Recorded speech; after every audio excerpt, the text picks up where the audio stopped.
C'est avant tout vivre une aventure pour découvrir un milieu professionnel ou une association. C'est apporter ton aide ou découvrir tes qualités et tes compétences.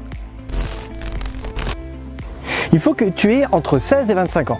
Tu n'as pas besoin de qualification spécifique car justement l'objectif du service civique est de découvrir un univers professionnel. Le service civique dure entre 6 à 9 mois en fonction des structures et des missions qui te sont proposées. Tu as envie de servir une association que tu aimes. Tu as du temps car tu es en année de transition entre le lycée et l'université ou après tes études. Tu souhaites vivre quelque chose de particulier avant de te lancer dans l'univers professionnel. Tu te poses tout simplement des questions sur ton avenir. Parfois, on a l'impression que pour s'engager dans la mission, il faut soit être bénévole et donc aucune rémunération, soit être un pasteur. En réalité, il existe d'autres métiers passionnants. Un service civique reçoit de l'État une indemnité de 473 € net d'impôts.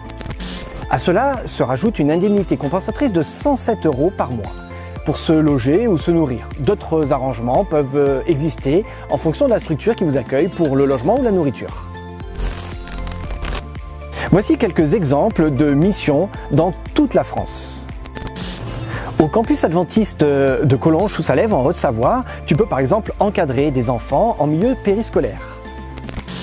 À Radio Intervalle, dans le Gard, tu participes à la vie d'une radio locale. Au foyer du Romarin, à Clapier dans l'Hérault, tu animes un lieu de vie pour les personnes âgées. Au Moulin de l'Hérolle, dans le Gard, tu peux réaliser des jeux et des parcours ludiques. Tu peux aussi valoriser la biodiversité et l'écologie. J'ai appris à pouvoir renouveler mes activités tout au long de l'année pour pouvoir proposer des activités différentes toutes les semaines. J'ai appris à utiliser certains logiciels de création numérique, comme Photoshop par exemple. Au service civique, c'est d'utiliser des logiciels, mais aussi de développer mes compétences dans d'autres. J'ai appris à réaliser l'éclairage avec du matériel professionnel, avec des caméras professionnelles et à monter sur des logiciels. Ça valait le coup pour moi de faire un service civique pour pouvoir rebondir dans le milieu professionnel.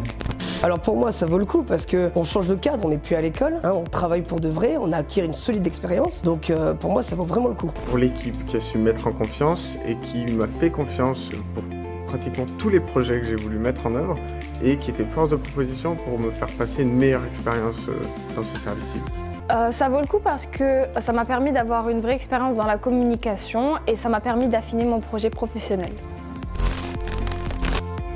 L'adaptation, que ce soit celle que j'ai eue avec les élèves ou que les élèves ont eu avec moi, l'écoute que j'ai eue avec les enfants, donc pouvoir améliorer mon écoute, et c'était vraiment quelque chose d'excellent. Et aussi la confiance, que ce soit celle que j'avais envers les élèves ou que les élèves avaient envers moi, ou encore celle que l'équipe avait envers moi. C'est quelque chose qui a été très bénéfique pour moi dans ce service. J'ai pu exercer dans un domaine que j'aime bien. J'ai un CV plus rempli et j'en sais un peu plus sur ce que je veux faire plus tard. Je vous encourage à le faire car ça vous aide à réfléchir sur votre avenir. À améliorer mes connaissances dans le domaine de la petite enfance, mais aussi à découvrir une autre facette de ce métier qui est de travailler avec les enfants.